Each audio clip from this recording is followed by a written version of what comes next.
This video was produced by Lion Total Care, dedicated to keeping you safer longer.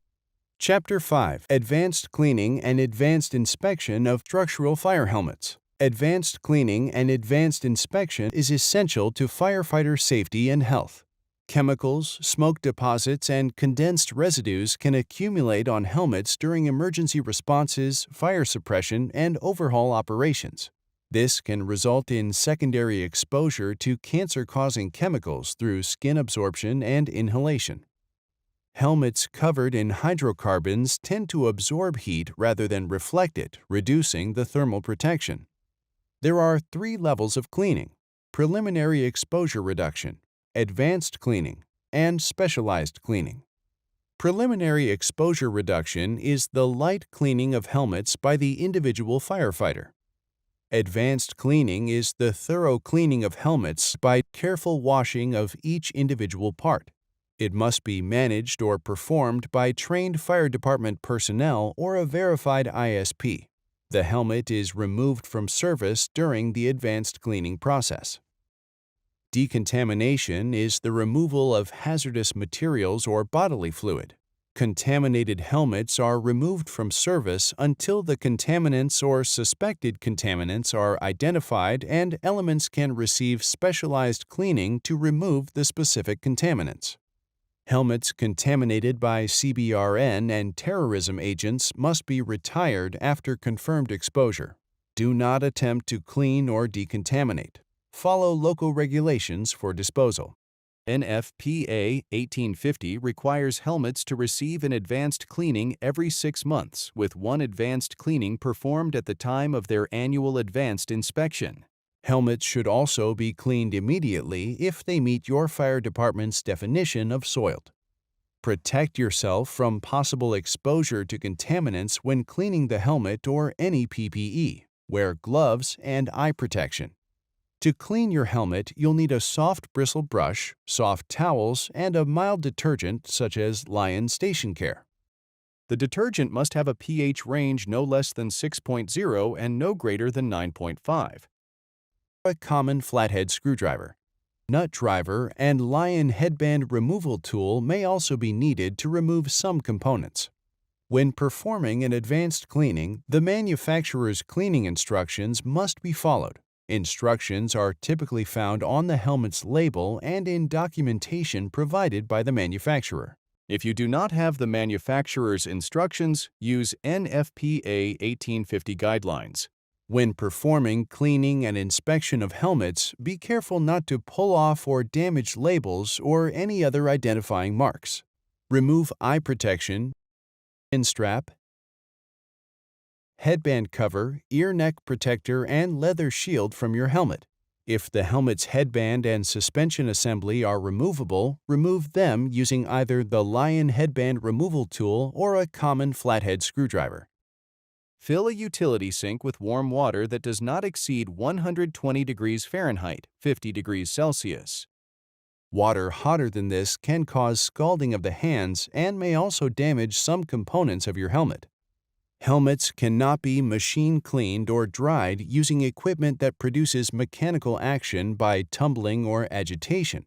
Chlorine bleach, chlorinated solvents, active ingredient cleaning agents, or solvents cannot be used without the helmet manufacturer's approval. Measure the cleaning solution according to the manufacturer's instructions and add it to the water.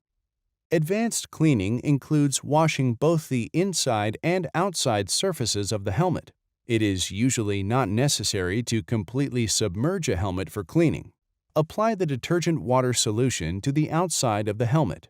Gently use a soft bristle brush to clean the outer shell of the helmet, retro-reflective material, and the brim.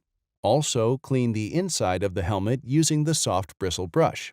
Make sure to scrub between components and in difficult-to-access spaces. Rinse your helmet under running water. Remove excess water with a clean towel, then hang the helmet to dry in a shaded area that receives good cross-ventilation, or use fans to recirculate air in the room. Dry all helmet components the same way. To clean the chin strap and other strap-type elements, undo all buckles and soak in the detergent water solution. Then scrub thoroughly with a soft bristle brush.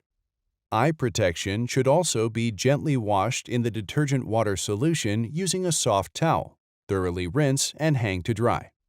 To clean the headband and suspension assembly, soak it in the detergent water solution. Then wash thoroughly using a soft bristle brush. Rinse off soiling and detergent under running water.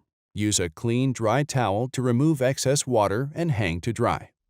For best results, wash headband covers and ear and neck protectors in a front-loading washer using the same guidelines previously mentioned for water temperature and cleaning solution pH levels. The headband cover and ear and neck protectors can be machine-dried using the no-heat or air-dry option. Clean the leather shield according to the shield manufacturer's instructions. Once all components are completely dry, reassemble the helmet. Complete your advanced cleaning documentation. The documentation must be kept on file at your department. Before returning the helmet to service, perform an advanced inspection.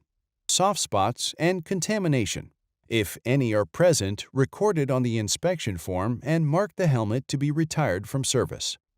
Inspect the face shield and goggles for cracks, scratches, charring, distortion, or damage from heat or flames that could limit vision. Mark any damage on the inspection form and designate the face shield or goggles to be replaced. Look for missing, loose, or damaged adjustment knobs. Verify the functionality of the face shield and/or goggles. If any items are missing, can't be tightened, or are damaged, note it on the inspection form. Do not return the helmet to service until it has been repaired. Examine the reflective trim for melting, loss of retroreflectivity, fluorescence, and separation from the shell. If the trim is damaged, identify it on the inspection form and designate the helmet for repair. On the inside of the helmet, look for cracks, deterioration, or other damage. Check for torn straps, torn padding, or breaks in the helmet suspension system. Inspect the headband for tears, breaks in the plastic connectors, and broken or loose adjustment ratchet. Make sure the chin strap has no damage and the attachment buckle and adjustments work properly.